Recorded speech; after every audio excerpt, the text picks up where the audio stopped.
Hello students, आज हम हिंदी व्याकरण का अपना टॉपिक समास करेंगे। ये बड़ा ही इम्पोर्टेंट टॉपिक है। मोस्टली जो हिंदी बेस्ड एग्ज़ाम है, चाहे वो टीचिंग से रिलेटेड हो या कोई भी गवर्नमेंट जॉब एग्ज़ाम हो, उसके अंदर समास में से ज़्यादातर क्वेश्चन आता ही आता है। तो इस टॉपिक को हम शुरू करते हैं। चलिए समझिए। सबसे पहले समास है क्या? समास शब्द का अर्थ क्या है?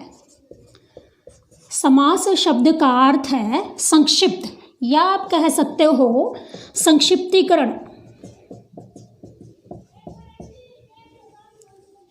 तो समास का अर्थ क्या है? संक्षिप्त या संक्षिप्तीकरण। अब संक्षिप्त का मतलब क्या है? समास यानी कि संक्षिप्त, संक्षिप्त यानी कि छोटा रूप। जब कोई वस्तु यानी कि कोई भी शब्द है वो थोड़ा सा बड़ा है, उसको हम सिकोड़ देते हैं, छोटा कर देते हैं, तो वही प्रक्रिया क्या कहलाती है? समास। जैसे अब मैं कहूँ राजा का पुत्र, तो यहाँ राजा का पुत्र 3 शब्दों से ये मिलकर बना है, लेकिन अगर मैं इनको संक्षिप्त में कर दूं तो इसको हम क्या कहेंगे? राजपुत्र। तो ये जो छोटा करने की प्रक्रिया है, एक तरह से इसी को हम क्या कहते हैं? समास कहते हैं। तो समास का शाब्दिक अर्थ क्या है? यानी कि समास शब्द का अर्थ क्या है? संक्षिप्त या संक्षिप्तीकरण करना, किसी चीज़ को छोटा कर देना। अब एग्जाम में कई बार क्वेश्चन आता है समास का जो ये मीनिंग है, समास का मीनिंग क्या है? संक्षिप्त। तो जो संक्षिप्त है इसका विलोम क्या होगा? तो संक्षिप्त का जो विलोम है वो क्या होता है? विस्तार। तो यानी कि संक्षिप्त मैंने छोटा कर देना, विस्तार यानी कि किसी चीज़ को फैलाकर बड़ा कर देना, बड़े रूप में उसको बताना। तो जैसे मैंने अभी एग्जाम्पल दिया था राजा का पुत्र, तो ये क्या है? मैंने उस शब्द को विस्तार से बताया। लेकिन अगर मैं उसको राजपुत्र कहूँ तो वो उसका संक्षिप्तीकरण किया है, यानी कि उस चीज़ को छोटा किया है। तो समास का शाब्दिक अर्थ क्या है? संक्षिप्त या संक्षिप्तीकरण। अब समास की परिभाषा क्या है? 2 या 2 से अधिक शब्दों के मिलने से जो नया शब्द बनता है, या आप कह सकते हो जो विकार होता है। विकार यानी कि परिवर्तन होता है, उसे समास कहते हैं। देखिए, 2 या 2 से अधिक शब्दों के मिलने से जो नया शब्द बनता है, यानी कि हमने 2 या 2-3 शब्द जो थे उनको जोड़कर एक शब्द के अंदर कन्वर्ट कर दिया, वही जो प्रक्रिया है वो क्या कहलाएगी? समास कहलाएगी। समास के अंदर 2 पद होते हैं। जो समास है उसके 2 पद होते हैं। कौन कौन से होते हैं? समास के 2 पद हैं। वो कौन कौन से हैं?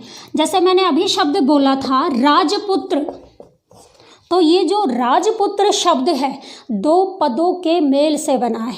2 पद यानी कि हम 2 शब्द कहेंगे। तो कौन सा? जैसे जो राज है वो अलग रहेगा और पुत्र है वो अलग रहेगा। राज शब्द का अर्थ क्या है? यानी कि जो राज है वो हमारा है पूर्व पद। राज क्या है? पूर्व पद। और पुत्र क्या है? उत्तर पद। पूर्व पद कहें या पहला पद कहें, दोनों का मीनिंग एक है। उत्तर पद कहें या बाद का पद, दोनों का मीनिंग एक ही है। तो क्लियर होगी बात? तो पूर्व पद यानी कि पहला और उत्तर यानी कि बाद का, या जिसको हम पिछला कह सकते हैं, वो है। हर समास के अंदर 2 पद होना कंपलसरी है, यानी कि जो समास है वो 2 पदों के मेल से ही बनता है। अब हम आगे देखते हैं। राजपुत्र पहला और दूसरा यानी कि पूर्व और उत्तर पद। अब इन पदों के आधार पर जो पूरा समास का टॉपिक हमारा है वो डिपेंड करता है। कहीं पहला पद प्रधान होगा, कहीं दूसरा पद होगा, कहीं दोनों पद भी प्रधान होंगे। तो वो हम इस टॉपिक के अंदर अभी सीखेंगे। उससे पहले एक और चीज़ देखते हैं। उससे पहले हम एक चीज़ देखते हैं। क्या कई बार एग्जाम में क्वेश्चन आता है समासिक पद, तो वो समासिक पद या समास विग्रह होता क्या है?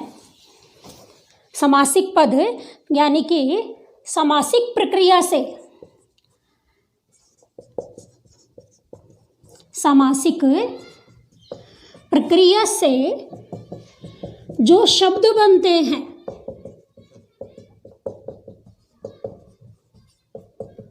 सामासिक प्रक्रिया से जो शब्द बनते हैं उन्हें सामासिक पद कहते हैं।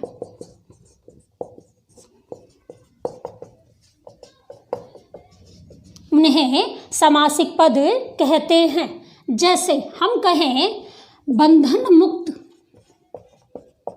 मैंने कहा बंधन मुक्त, तो इसका अर्थ क्या है? बंधन से मुक्त। बंधन मुक्त कहें या बंधन से मुक्त कहें, दोनों का मीनिंग एक ही है। तो यहाँ पर ये क्या है, उसको शब्द को विस्तार से बताया है लेकिन इसका संक्षिप्तीकरण कर दिया है। मीनिंग सेम है, इसको थोड़ा सा छोटा कर दिया है। तो जो छोटा करने की प्रक्रिया है वो समास कहलाती है। इस प्रक्रिया से जो नया शब्द बनता है उसको हम क्या कहते हैं? समासिक पद कहते हैं। एक होता है समास का विग्रह। समास विग्रह किसे कहते हैं? जैसे ये समासिक पद है और ये इसका विग्रह है, यानी कि किसी भी शब्द को हम विस्तार से बताएं वो उसका उसका समास का विग्रह होगा। अब हम आगे देखते हैं समास होते कितने प्रकार के हैं, यानी कि अर्थ के आधार पर समास के 6 भेद हैं। अर्थ के आधार पर समास के 6 भेद हैं। आप लोगों को यहाँ एक मेन चीज़ नोट करनी है कि अर्थ के आधार पर कितने? 6 भेद हैं। लेकिन अगर बात हो पदों की तो पदों के आधार पर जो समास के भेद हैं वो सिर्फ 4 रहेंगे, वो हम डिस्कस करेंगे। पहले ये देखिए अर्थ के आधार पर समास के जो 6 भेद हैं वो कौन कौन से हैं। सबसे पहला है अव्ययी भाव समास, दूसरा है तत्पुरुष समास, तीसरा है कर्मधारय समास,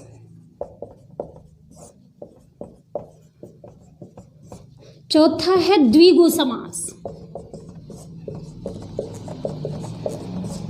पांचवा हमारा रहेगा द्वंद्व समास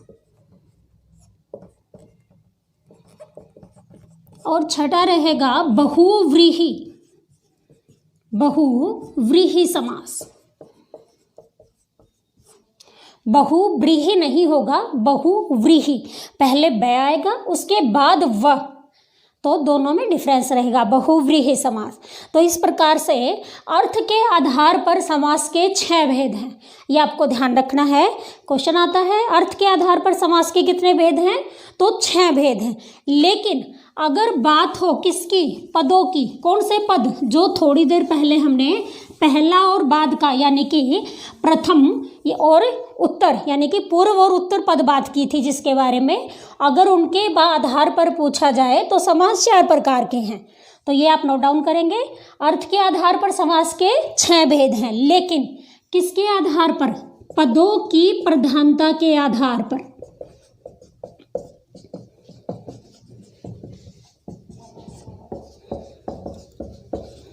समास के 4 भेद हैं, यानी कि जो हमारा समास है वो 4 प्रकार का है। कौन कौन सा है?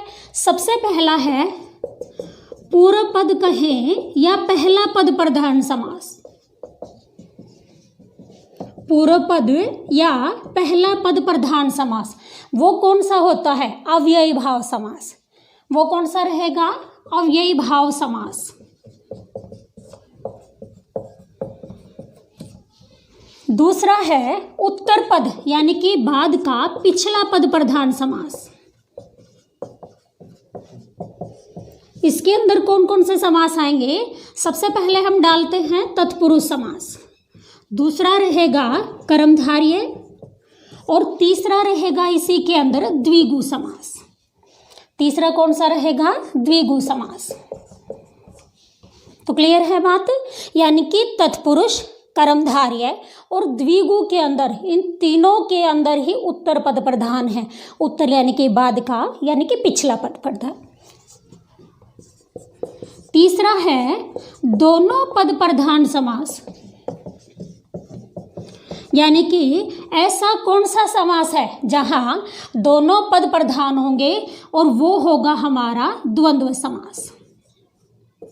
वो कौन सा रहेगा? द्वंद्व समास। द्वंद्व यानी कि हम कह सकते हैं द्वंद्व। द्वंद्व का मतलब क्या है? दोनों पर जैसे हम कहते हैं ना प्रतिस्पर्धा, तो प्रतिस्पर्धा में क्या होता है? कंपटीशन में क्या होता है? दोनों पद यानी कि जो दोनों कैटेगरी हैं सामने, जो लड़ाई के लिए है या किसी भी तरह के लिए वो इकट्ठे हुए हैं, दोनों का मतलब क्या है? वो इक्वल होंगे। इक्वल क्या? जब भी प्रतिस्पर्धा होती है तो दो सामने वाले हैं वो बराबर के होते हैं, तो बराबर के हैं तो यानी कि दोनों पद प्रधान समास कहते हैं। चौथा है दोनों पद अप्रधान समास,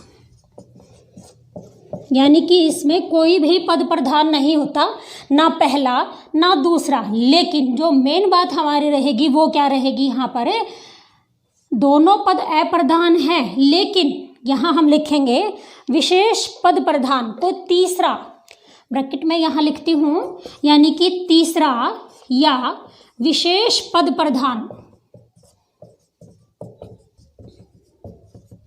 तो वो कौन सा होता है? जिसके अंदर कोई तीसरा यानी कि विशेष पद प्रधान होता है, वो रहता है बहुव्रीहि समास। वो कौन सा है? बहुव्रीहि समास। इसको आप एक तरह से सर्वे सर्वा कह सकते हो। ये सारे समास का हेड है, जो कहीं नहीं जाता, जिसका विग्रह कहीं किसी भी रो में नहीं होता, तो वो बहुव्रीहि समास के अंदर जरूर कहीं ना कहीं एडजस्ट हो जाता है। तो जो बहुव्रीहि समास है वो सर्वे सर्वा है, यानी कि पूरे समास की जड़ है। तो अब हम एक बार दोबारा देखेंगे, अर्थ के आधार पर समास के कितने भेद होंगे? 6 भेद। अव्यय भाव, तत्पुरुष, कर्मधारय, द्विगु, द्वंद्व और बहुव्रीहि समास। लेकिन अगर हम बात करें पदों की प्रधानता के आधार पर, तो पद कौन से? पूर्व पद और उत्तर पद, जहाँ पहला और दूसरा पद प्रधान होता है उसके आधार पर।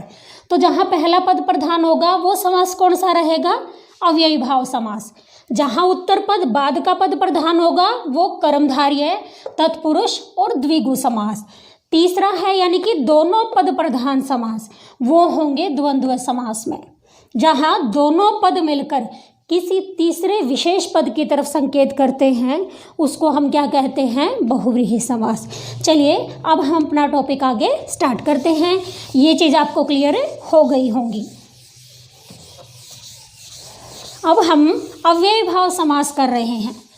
अब समास का जो पहला पार्ट है यानी कि पहला भेद अव्ययी भाव समास, वो है क्या, उसके बारे में हम लोग बात करेंगे।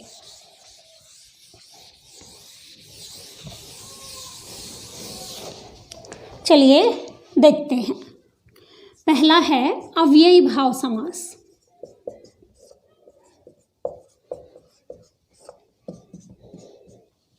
अव्ययी भाव समास करने से पहले ये समझते हैं अव्यय होता क्या है। अव्यय होगा क्लियर तो ही अव्ययी भाव समास हमें समझ में आएगा। और एक बात का और ध्यान रखें, हर शब्द के अंदर समास हो ये कभी भी जरूरी नहीं होता। उसका क्या रीज़न है? क्योंकि समास का मतलब ही क्या है? संक्षिप्त, छोटा करना। यानी कि कोई चीज़ बड़ी होगी तभी तो वो छोटी होगी, जो पहले से ही छोटा है उसको कभी भी हम और छोटा नहीं कर सकते, ये जरूरी नहीं है। तो देखते हैं अव्ययी भाव यानी कि अव्यय क्या है। अव्यय का मतलब होता है अविकारी। पहले इसको एक बार समझें, फिर अव्ययी भाव समास के बारे में हम लोग बात करेंगे। अव्यय यानी कि अविकारी शब्द। अविकारी शब्द कौन से होते हैं? जिन शब्दों में लिंग, वचन, काल, कारक के आधार पर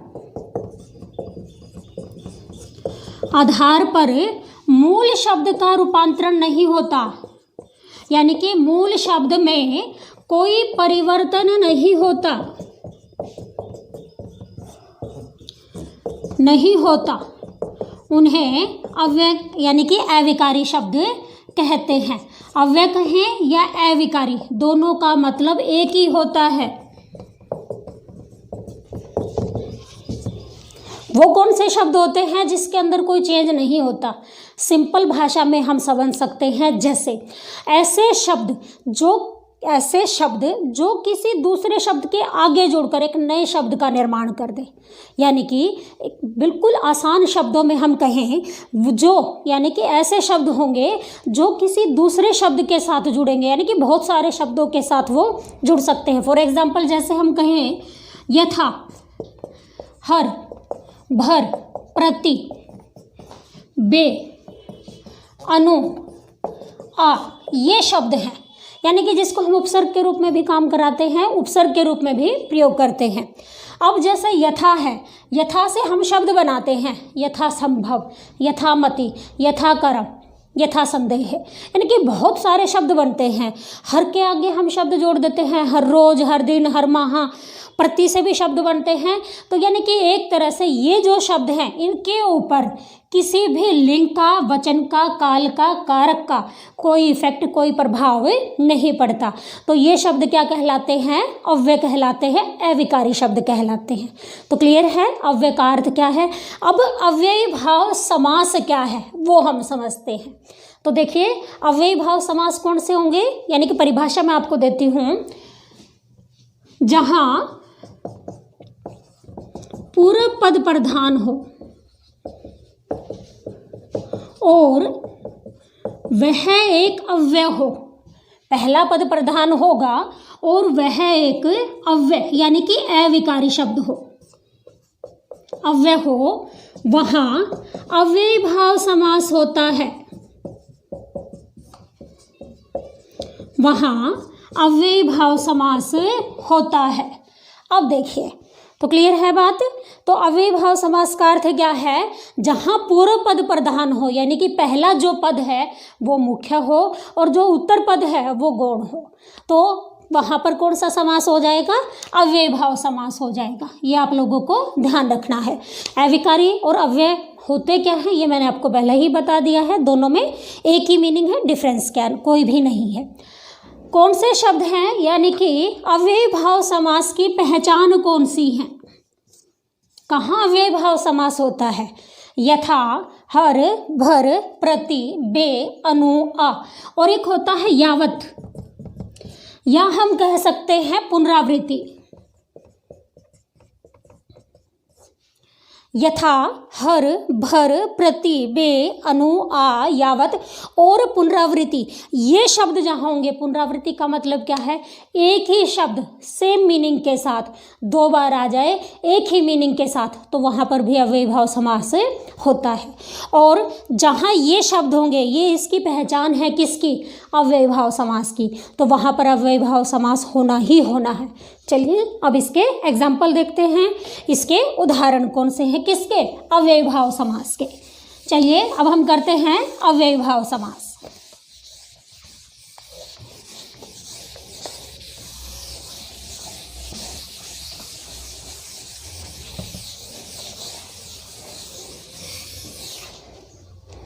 जैसे अभी मैंने बताई थी पहचान, कौन कौन सी?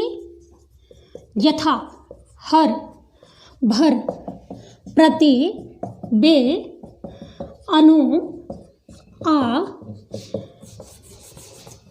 यावत और पुनरावृत्ति, ये हम अभी देखते हैं। अब जैसे यथा शब्द है तो यथा से क्या बनता है?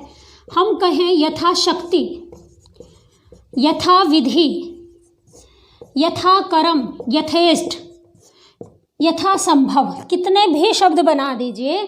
तो जैसे यथाशक्ति का ये क्या है? समस्त पद, समासिक पद। इसका विग्रह क्या होगा? यथाशक्ति का मतलब क्या है? शक्ति के अनुसार। यथा विधि, विधि के अनुसार। यथा कर्म, कर्म के अनुसार। अगर होता यथा संभव तो हम क्या कहते? संभव के अनुसार नहीं कहते, तो हम क्या कहते? जहाँ तक संभव हो, जितना संभव हो। जैसे मैं कहूँ मैं आपका कार्य करने के लिए यथासंभव प्रयास करूँगी, तो यानी कि मुझसे जितना होगा तो वो उसका मीनिंग होगा। तो ये क्या है? देखिए ये तीन शब्दों से मिलकर बने हैं, यानी कि ये विस्तार से हैं और इनको हमने क्या कर दिया यहाँ पर? संक्षिप्त, छोटा। तो यही जो प्रक्रिया है वो क्या कहलाती है? समास कहलाती है। आगे देखिए अब है जैसे हर। हर से कौन से शब्द बनते हैं? हर रोज, हर वर्ष, हर माह, या हम कहें हर एक। तो हर रोज का अर्थ क्या होगा? रोज रोज। जैसे हम कहें भाई मैं ये कार्य रोज रोज नहीं कर सकता, तो हम कहते हैं रोज रोज कहें या हर रोज कहें। हर वर्ष, हर वर्ष का मतलब क्या है? प्रतिवर्ष। और प्रतिवर्ष का ही अर्थ क्या होगा? वर्ष वर्ष। एक तरह से पुनरावृत्ति भी हो रही है शब्दों की, हर भी आ गया और प्रति भी आ गया, जो हमारी अव्ययभाव समास की पहचान भी है। हर एक, हर एक का मतलब क्या है? प्रत्येक। और प्रत्येक का मतलब क्या है? एक एक। इसका अर्थ क्या होगा? प्रत्येक का अर्थ क्या होगा? एक एक। यानी कि हम कहें हर एक वस्तु का, हर एक व्यक्ति का ध्यान रखना है, तो हर एक यानी कि प्रत्येक, और प्रत्येक यानी कि एक एक। क्लियर है बात? चलिए आगे देखते हैं। अगला है हमारा भर। भर से कौन से शब्द बनते हैं? भर से कौन सा शब्द बनता है? जैसे हम कहें भरपेट, भरपूर, भरसक। अब भरपेट का अर्थ क्या होगा? पेट भर के। मैं पेट भर के बोलूं या भरपेट कहूं, दोनों का मीनिंग एक ही है। भरपूर यानी कि पूरी मात्रा में, भरपूर पूरी मात्रा में, भरसक पूरी मात्रा में। तो इनका अर्थ क्या हुआ? यानी कि हमारा जो पहला पद है भर, भर से शब्द जुड़कर नए शब्दों का निर्माण हो रहा है, और ये क्या है? पहला पद प्रधान होने के कारण, यानी कि पहला पद अव्यय होने के कारण कौन सा समास बन जाता है? अव्ययभाव समास बनता है। चलिए आगे देखते हैं। फिर बात करते हैं प्रति की। प्रति और हर, इसमें कोई डिफरेंस नहीं है। हम कहें प्रत्येक, हर एक, दोनों का अर्थ एक ही रहेगा। हम कहें प्रतिवर्ष या हर वर्ष कहें, दोनों का अर्थ एक रहेगा। हम कहें प्रतिपल या हर पल, दोनों का अर्थ ही एक ही है। तो प्रति और हर दोनों ही शब्द एक ही, यानी कि अव्ययभाव समास से जुड़े हुए हैं। अगला है हमारा जैसे बे। बे से कौन से शब्द बनते हैं? जैसे मैं कहूँ बेपरवाह, बेसमझ, बेअकल, या हम कहें बेकार, ये शब्द हैं। इनके आगे हमने क्या लगाया? बे। अब बे का अर्थ होता है बिना। और एक चीज़ और ध्यान रखनी है, जहाँ बे जुड़ जाता है एक तरह से वो उर्दू का यानी कि हिंदी का शब्द नहीं होता, वो उर्दू भाषा से जुड़ा होता है। अब सबसे पहले हम देखते हैं बेपरवाह। तो बेपरवाह का अर्थ क्या होगा? बिना प्रवाह के। बेसमझ, बिना समझ के। हम कहें बेअकल तो बिना अकल के। बेखटके तो बिना खटके, यानी कि बिना खटक के, बिना आवाज़ के। इस तरह से बेकार, बेकार का मतलब बिना कार के, यानी कि यहाँ अर्थ ये नहीं है जिसके पास कार नहीं है वो बेकार है, नहीं। यहाँ कार का अर्थ क्या है? कर्म, यानी कि काम। तो यहाँ विग्रह क्या बनेगा? बिना काम के। तो यहाँ जो शब्द बनता है वो क्या कहलाता है? बिना काम के। तो क्लियर है बात? आगे देखिए। तो यहाँ तक आपको समझ आ गया होगा, यथा, हर, भर, प्रति, बे। अब हम आगे चलते हैं। जैसे बे के बाद बारी आती है अनु से, आ से और यावत से शब्दों की। चलिए देखते हैं। अनु, अनु से हम शब्द बनाते हैं अनुरूप, अनुकूल। चलिए देखते हैं।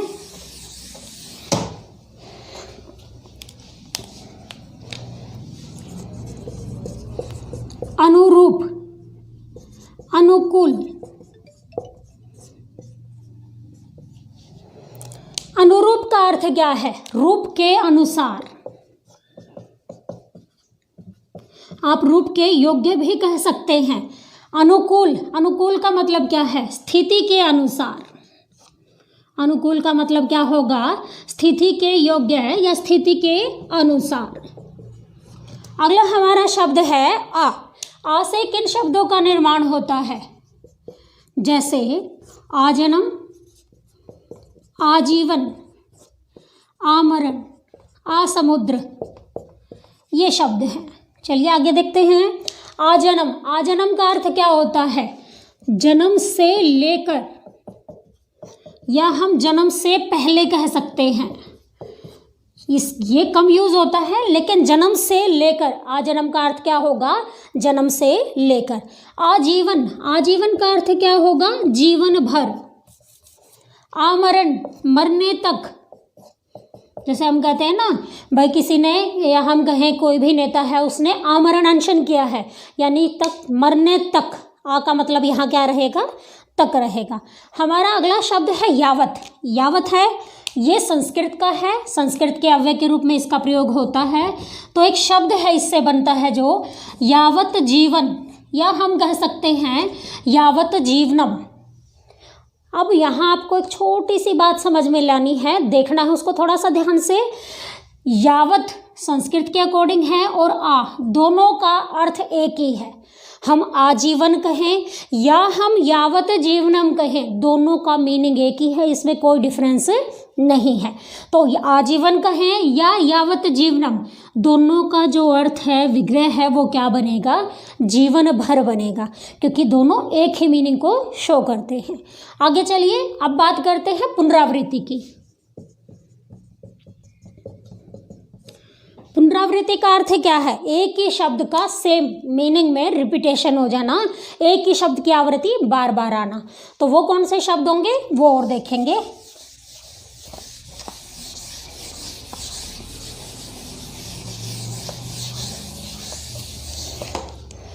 जैसे हम कहें रातों रात, बीचों बीच, गांव गांव, या हम कहें पल पल। अब ये शब्द हमने लिखे हैं, इनको देखिएगा। रातों रात, रातों रात का विग्रह क्या होगा, रात ही रात में। रातों रात का विग्रह क्या होगा, रात ही रात में। बीचों बीच, इसका विग्रह क्या होगा, बीच ही बीच में। बीचों बीच, बीच ही बीच में। गांव गांव, तो गांव गांव का विग्रह होता है हर गांव, या हम कह सकते हैं प्रत्येक गांव। तो देखिए यहाँ एक ही शब्द की पुनरावृत्ति यानी कि रिपीटेशन भी है, और विग्रह करते समय उसके बीच में हर भी आया है। तो हर और पुनरावृत्ति दोनों ही किसकी पहचान है, अव्ययीभाव समास की है। पल पल, पल पल का मतलब क्या होगा, हर पल, या प्रतिपल कह सकते हैं, यहाँ भी वही बात है। या जैसे हम कहें कानों कान, तो भी मीनिंग वही रहेगा, क्या, कान ही कान में। तो विग्रह क्या होगा, कान ही कान में। क्लियर हो गया आपको। तो ये हमारा क्या है, अव्ययीभाव समास। अव्यय यानी कि वे शब्द जो कभी भी किसी भी आधार पर, लिंग वचन कारक काल के आधार पर चेंज नहीं होते, उनको हम क्या कहते हैं, अव्यय यानी कि अविकारी, जिसमें कोई भी व्यय यानी कि विकार परिवर्तन नहीं होता। ये पहचान किसकी है, अव्ययीभाव समास की है। इन पहचान से, इन शब्दों से हमने शब्द बनाए। ये जो हमने यहाँ लिखे हैं ये क्या है, समासिक पद है, और ये क्या है, इनका समास विग्रह है। समासिक पद कहें, समस्त पद कहें, दोनों का अर्थ एक ही होता है, और ये क्या है, समास विग्रह। अब एक दो तीन शब्द हम और देखेंगे। जैसे हम कहें निस्वार्थ, निस्वार्थ कहें, निसंदेह कहें, यहाँ विसर्ग लगाएं या आधा सै लगाएं, दोनों का मीनिंग एक ही रहेगा। निस्वार्थ है, निसंदेह है, या हम कहें प्रत्यक्ष। ये शब्द और देखिए। तो निस्वार्थ, निस्वार्थ का अर्थ क्या है, बिना स्वार्थ के। निस्वार्थ, बिना स्वार्थ के। निसंदेह, बिना संदेह के। निसंदेह, बिना संदेह के। अब हम कहें निसंकोच, तो बिना संकोच के। तो दोनों का, तीनों शब्द, कितने भी शब्द हों जो इस तरह से नि से शुरू होते हैं, जिसका अर्थ बिना होता है, वो भी हमेशा किसके अंदर शामिल होंगे, अव्ययीभाव समास के अंदर शामिल होंगे। और आगे शब्द है प्रत्यक्ष। प्रत्यक्ष का अर्थ क्या है? प्रत्यक्ष शब्द दो शब्दों से मिलकर बना है, एक उपसर्ग लगा हुआ है, प्रति प्लस अक्ष, यण संधि का ये उदाहरण रहेगा। तो जब हम इसका संधि के अकॉर्डिंग इसके विच्छेद करते हैं तो प्रति और अक्ष दो शब्दों से मिलकर ये बना हुआ है। कौन सा? प्रत्यक्ष। और इसका विग्रह क्या होता है? आंखों के सामने या आंखों के समक्ष। प्रत्यक्ष का अर्थ क्या होगा? आंखों के सामने। तो ये जो हमारे शब्द हैं निस्वार्थ, निसंदेह, निष्कपट और प्रत्यक्ष, ये भी किसके अंदर आ जाएंगे? अव्ययी भाव समास के अंदर ही आ जाएंगे। तो आशा करती हूँ आपको ये वीडियो समझ में आई होगी, यानी कि ये वीडियो आपको अच्छी लगी होगी। समास का जो हमारा पहला पॉइंट है अव्ययी भाव समास, वो क्लियर हो गया होगा। ये वीडियो ज़्यादा लंबी ना हो इसलिए यहाँ पर अभी एक ही, यानी कि समास का जो पहला पद है, पहला भाग है, अव्ययी भाव हमने किया है। आगे के जो पार्ट हैं, आगे के जो 5 समास और बच गए हैं, वो हम अपनी अगली नेक्स्ट वीडियो में करेंगे। तब तक के लिए थैंक यू।